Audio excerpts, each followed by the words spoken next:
Assets मतलब संपत्तियां हिंदी में। मेरे पास बहुत संपत्ति है। मेरा फोन, मेरी गाड़ी, मेरा घर। अरे वो संपत्तियां नहीं है। सही में? तो जैसे इंट्रोडक्शन और टाइटल से आपको समझ में आ जाएगा कि हम एसेट्स और लायबिलिटीज के बारे में बात करेंगे। नमस्ते, मैं हूँ डॉक्टर क्यूरी, कंसल्टेंट पीडियाट्रिशियन। मैं आज एसेट्स और लायबिलिटीज के बारे में बात करूंगी। एसेट्स मतलब संपत्ति, मतलब जो चीज जो आपके पॉकेट में पैसा डालती है। आप फोन लेके निकलते हो, आपके फोन की वैल्यू आधी हो जाती है। आप गाड़ी लेके स्टोर के बाहर निकले, आपकी गाड़ी की वैल्यू कम हो गई। जिसकी वैल्यू कम हो रही है, जिसमें पैसा जा रहा है, वो एसेट नहीं है। एसेट वो चीज है जो पैसा ला रहा है। इसका मतलब ये नहीं है कि फोन एसेट नहीं है। अगर आपका फोन आपके बिजनेस के लिए यूज हो रहा है और पैसे ला रहा है, तो उसे आप एसेट में डाल सकते हो। अब ये सीखना क्यों जरूरी है? क्योंकि जब आप यंग हो, छोटे हो, तब आप ज्यादातर एसेट्स बनाओ, ना ही कि लायबिलिटीज बनाओ। दो तरह के लोग होते हैं। एक जो अपनी सैलरी में से महंगी चीजें खरीद लेते हैं, लायबिलिटीज खरीदते हैं और ओवरऑल रेट रेस में भागते रहते हैं।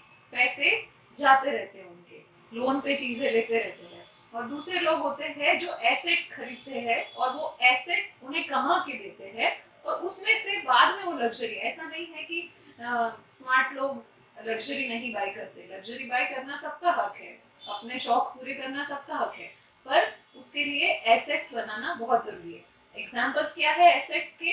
आपके पास अगर कैश पड़ा हुआ है तो वो लिक्विड एसेट है, करंट एसेट है आपके पास। आपकी कोई फैक्ट्री है तो वो फिक्स्ड एसेट है। फैक्ट्री के लिए सामान पड़ा है, इन्वेंट्री पड़ी है, तो भी आपका एसेट है। अगर आपका गाड़ी है जो कंपनी में काम आ रहा है, जो रेगुलरली काम आ रहा है, तो वो भी एसेट है। अगर आपके पास म्यूचुअल फंड है तो वो एसेट है। अगर आपके पास स्टॉक मार्केट के शेयर्स है जो आपको रेगुलर डिविडेंड देते हैं, तो वो भी एसेट है।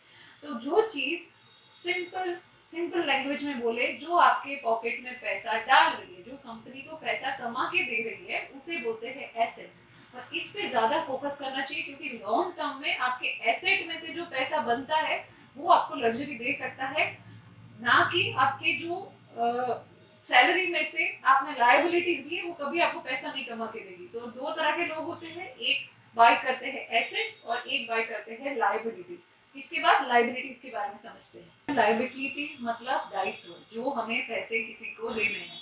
टैक्स पे करना है इस साल में, किसी के लोन की पेमेंट करनी है। अगर आपने 20 साल की लोन ली है तो अभी का जो आपका लोन का 1 साल का पेमेंट है वो करंट आपका लाइबिलिटी है। और फिर आपका दूसरा जो है वो लॉन्ग टर्म लाइबिलिटी है। अगर किसी से आपने उधार पैसे लिए हुए हैं अपने बिजनेस के लिए, तो वो एक लाइबिलिटी है। अगर आपको स्टाफ को सैलरी पे करनी है तो वो एक आपकी लाइबिलिटी है। लाइबिलिटी मतलब पॉकेट में से जो पैसे देते हैं उसे लाइबिलिटी बोलते हैं। अब किसी भी इंसान या कंपनी का नेट वर्थ उसके एसेट्स और लायबिलिटीज के बीच में होता है। तो जितने आपके पास एसेट है माइनस आपकी लायबिलिटी है। अगर कोई भी बिजनेस में ये नेगेटिव में वैल्यू जाती है, इसका मतलब आपको अपने खर्चे कम करने हैं और एसेट्स बढ़ाने हैं। और किसी भी कंपनी में वो ज्यादा होता है, तो इसी तरह से कंपनी का बैलेंस शीट बनता है और किसी भी इंसान का नेट वर्थ बनता है। इसलिए इस तरह से आप धीरे धीरे प्रैक्टिस करोगे बैलेंस शीट देखने का, तो आपको समझ आएगा कि वो कंपनी किस डायरेक्शन में जा रही है, अच्छी कंपनी है, बुरी कंपनी है। ये आप अपने लेवल पे भी इवेल्युएट कर सकते हो। आप लिख सकते हो पेपर पे कि मेरे पास इतने एसेट है जो मुझे पैसे कमा के दे रहे हैं। अगर ये एसेट नहीं है तो क्रिएट करना शुरू कीजिए। और ये इतनी लायबिलिटी है जो रेगुलरली मुझसे पैसे ले लेती है। तो ये दोनों से आपको पता चलेगा कि आप कौन से डायरेक्शन में, you are going towards becoming rich और you are going towards becoming poor. In the next coming videos मुझे इंटरेस्ट है आपको बेसिक्स ऑफ स्टॉक मार्केट बताने के, मैंने जो फाइनेंशियल मिस्टेक्स की है उसके बारे में, डिविडेंड क्या है उसके बारे में। सो लेट्स सी कहाँ तक जाते हैं। I hope this video is helpful to you. If it is helpful, please like, share and subscribe to my channel and press the bell icon to know more about this. अगर आप ये financial video देखते हो और आपको पैसे कमाने में काम आता है, तो ये भी एक एसेट ही है।